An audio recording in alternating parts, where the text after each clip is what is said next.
Why Akpabio must go, speaks Ajaka. My dear listeners, moving on to the full details, kindly please ensure you like, subscribe to this channel and share.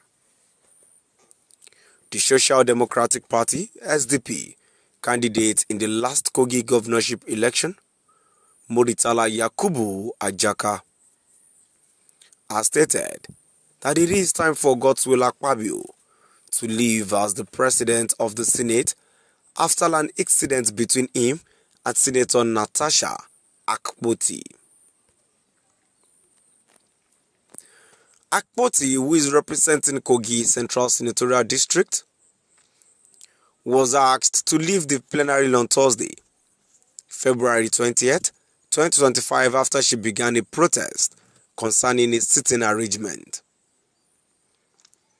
The lawmaker, having found out that her seat had been changed without her permission, questioned the rationale behind the decision.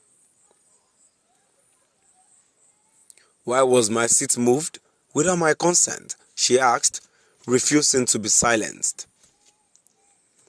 However, the situation escalated immediately as the Senate president directed the sergeant at arms to take away the lawmaker from the plenary.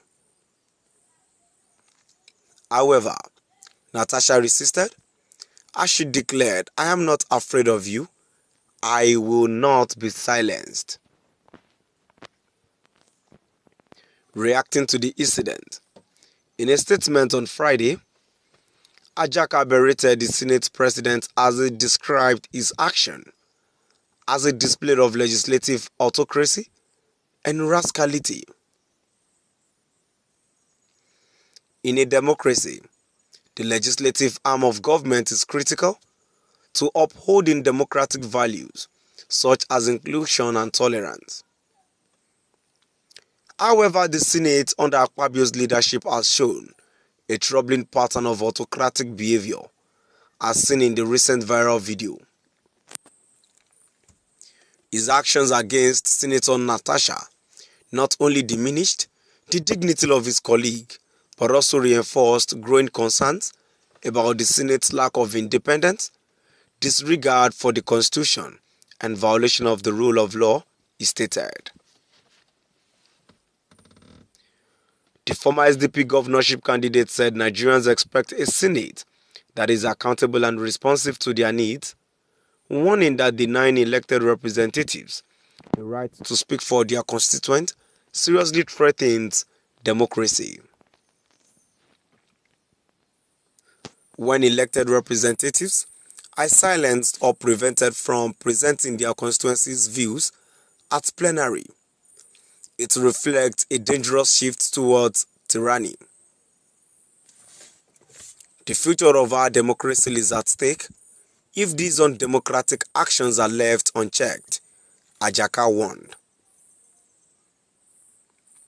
He also disclosed that Akpabio failed to showcase the temperament and leadership skills needed to promote inclusivity and cooperation within the Senate.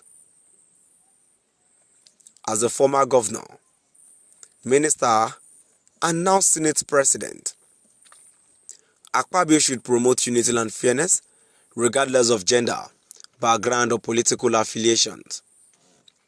Unfortunately, his constant bullying of Senator Natasha is both unacceptable and disappointing, and it must stop, he added. "I call on the Senate to act swiftly and replace Akpabio with a leader who will uphold the values of democracy, treat all members with dignity, and prioritize the interests of the Nigerian people," he added. In conclusion, Ajaka said the focus of the Nigerian Senate should be on improving the lives of its citizens, not engaging in conflicts and power plays that weaken our democratic foundations. My dear listeners, moving to the comment section. The first comment here says, "Some people talk like fools. This is what you did to your leader in the past. Now someone did the same and you are angry. Or gonna be like that." The comment here says, "I wish this message gets to the NAS for them to act swiftly on it. Ajakara has spoken the minds of responsible and honest Nigerians that love democracy to thrive in this country. A comment too says, Akpabio is a businessman. He knows nothing about the post he's holding presently. And the last comment here says, 100%. So I 100% support this. Akpabio should first go and learn how to relate to people before holding public service is acting like Wiki the drunk. So my dear listeners, now we've come to the end of our today's news. Please do drop by at the comment section and let's know what your view is all about. Thank you for listening.